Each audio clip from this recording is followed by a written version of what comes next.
10 বছরের এক নাবালিকাকে ধর্ষণ করে খুন করে খালে ফেলে দেওয়ার অভিযোগ দুষ্কৃতীদের বিরুদ্ধে। কুলতলির মহিষমারি হাট সংলগ্ন কৃপাখালী এলাকার ঘটনা। এ বিষয়ে নাবালিকার পরিবার কুলতলির মহিষমারি পুলিশ ফাঁড়িতে অভিযোগ জানাতে গেলে তাদেরকে হেনস্থা করার অভিযোগ পুলিশের বিরুদ্ধে।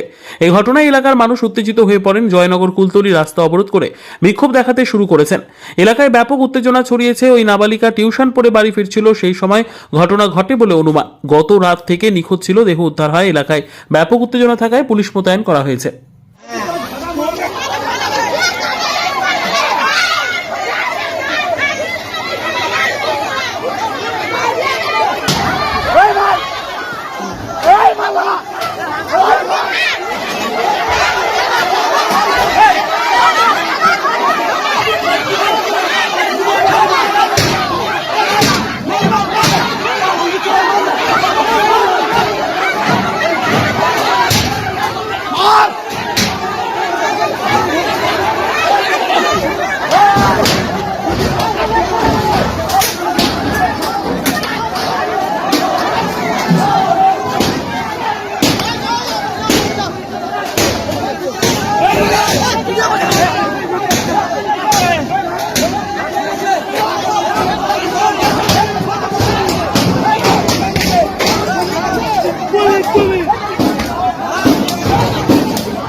আজ আমরা জানতে পারলাম কুলতলি বিধানসভার কুন্দখালী গোদাবরা অঞ্চলের কৃপাখালী গ্রামে ঘটনা। গতকাল সকালে এক চতুর্থ শ্রেণীর ছাত্রী তার বাবার সাথে আর স্কুলে গেছিল, কিন্তু স্কুল থেকে ফেরার পথে সে একা বাড়ি ফিরছিল আর বিকাল থেকে সে নিখোঁজ।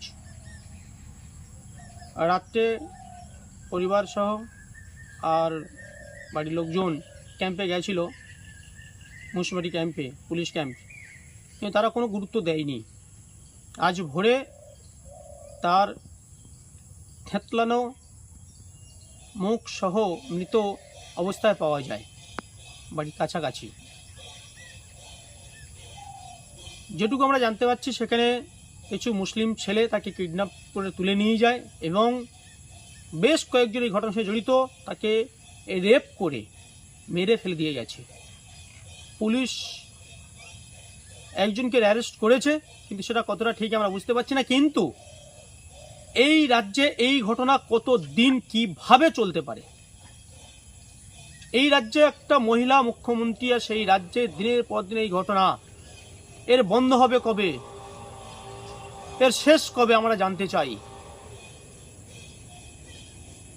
পরিবারের উপর চাপ সৃষ্টি হচ্ছে। আমাদের কাছে যেটুকু খবর আছে, কুলতলির এমএলএ গণেশ মণ্ডল এবং তার লোকজন এ উঠে পড়ে নেমেছে, যাকে পুরো বিষয়টা ধামাচাপা দেওয়া যায়।